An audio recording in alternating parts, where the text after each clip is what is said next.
লামায় চাঁদাবাজির তথ্য দেওয়ায় সংবাদদাতার ওপর হামলার চেষ্টা। Abu Bakkar Siddique, crime reporter, Bandarban.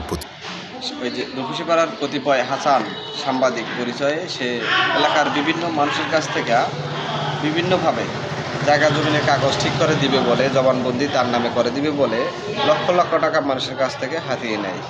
এই সুনির্দিষ্ট বিষয়গুলি আমি জানতে পেরে সংবাদকর্মীকে যখন এই তথ্যগুলি দিই, সে ক্ষিপ্ত হইয়া আমাকে তার ভাড়াটিয়া গুন্ডাসহ হাসান, তারপরে হাসান, সগির, এরপরে বাবুল, তারপরে আবু, এরা সবাই আরও অনেক আছে আমার অপরিচিত, যাদেরকে আমি চিনি না। মিজান খলিফার দোকানের সামনে এসে তারা আমাকে অ্যাটাক করে, আমি দৌড়ে দোকানের মধ্যে ঢুকে যাই।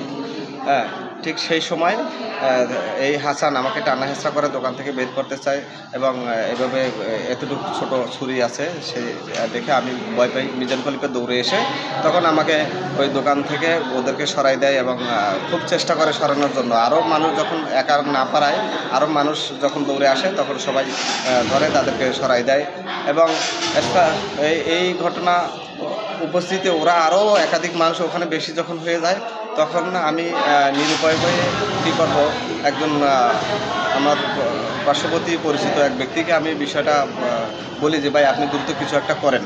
ঠিক সেই মুহূর্তে সে কোনো এক সংবাদকর্মী এবং আমাদের রফিসিপাড়া ক্যাম্প কমান্ডারকে বিষয়টা জানালে ক্যাম্প কমান্ডার তার কৌশলে সে আমাকে ওখান থেকে উদ্ধার করে এবং ওদেরকে ওখান থেকে সরিয়ে দেয় এবং চেয়ারম্যানকেও জানায়।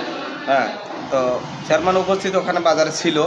হ্যাঁ, তার আমার সাথে ঘটনা করার 20 মিনিট আগেও চেয়ারম্যানের সাথে এই ঘটনাকারীরা বসে এক জায়গায় বসে চা খায়, কথা বলছে, আমি দেখছি।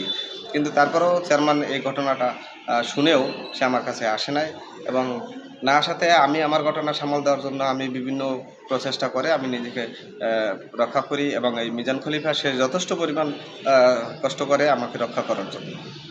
আমি কখন ঘটনা হচ্ছে যে 20 তারিখ সন্ধ্যা 6:30টার সময়, সন্ধ্যা 6:30টায়, ঈদের একদিন আগে, ঈদের আগের দিন রাতে। তো এমনও বলে যে সে আমাকে একা পথে যেখানেই পাবে সেখানেই সে আমাকে মেরে দিবে। তা আমি এই জন্য আমি খুবই ভয়ভীতি এবং ক্ষিপ্ত, ওর অবস্থা দেখে আমি খুব ভয়ভীতি অবস্থায় পথে চলাফেরা করি। তাই আমি আমার এই লামা উপজেলা নির্বাহী অফিসারের কাছে আমি একখানা অভিযোগ দায়ের করছি, যাতে আমি আমার এই প্রতারক হাসানের সুনির্দিষ্ট আমি বিচার পাই এবং আমি যেন এই সমস্ত হুমকি থেকে আমি রক্ষা পাই, তার জন্য আমি একটাই বিচার দাবি করছি।